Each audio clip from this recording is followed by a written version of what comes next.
So check it out now. Holy. Now, Operation Free Big Slime Out the Cage has gotten a little bit more complicated because Gunna signed a plea. However, Young Thug's lawyers has scored a big legal victory, and it happened yesterday. Now, what happened is that, and I'm going to give you the whole story behind it. There's a cell phone that he was texting all type of stuff, talking about dudes got to be sacrificed for the cause, and the prosecutor has been using that evidence to paint him as the leader of not only YSL, but the leader of one of the blood gang factions in Atlanta, okay? Now, they claim that when he calls shots, people listen, and all the messages in that phone, and also there's a computer with some evidence, basically was painting the picture that maybe he's ordering hits, maybe he's like telling dudes to go do shootings, and that was very important to the prosecutor. However, let me tell you how they got the phone. Apparently, they had an arrest warrant. They went up into the house, and when they were serving the arrest warrant, they saw a little bit of weed, okay? They saw a little bit of weed, and they used it as probable cause to basically go search a whole bunch of other stuff.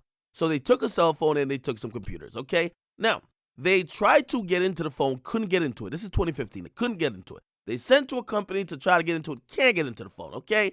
Now, in between then, Young Thug's lawyer goes to court and say, yo, this was like an illegal search. Like, y'all shouldn't even took nothing from there, and pretty much anything y'all took from there should be suppressed, okay?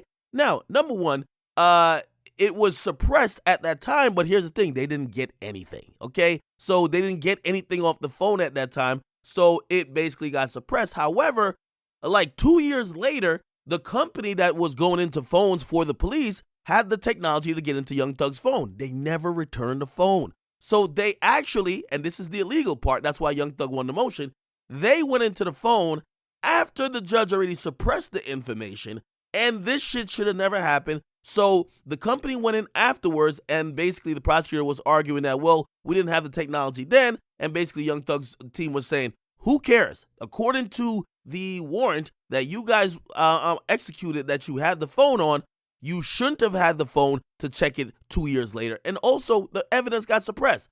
The judge in the case agreed with Young Thug, and that evidence is out the case. It makes it look a little bit better for Young Thug. Now, I keep telling y'all, the reason why they probably cutting all these pleas with all these dudes, everybody getting out on these sweet pleas, is because these dudes are going to be testimonies, okay? They're going to be witnesses. They're going to be on the witness list, because if now you don't have the stuff on his phone to get him to be guilty, you're going to have to bring one of his partners who was texting him, who could probably said, bro, you remember when I texted you that? Yeah. So essentially, Young Thug scored a legal victory, but he probably has got to be a little bit sad that, Gunna took a plea, which means he's now a witness, okay? What do you guys think about the whole thing?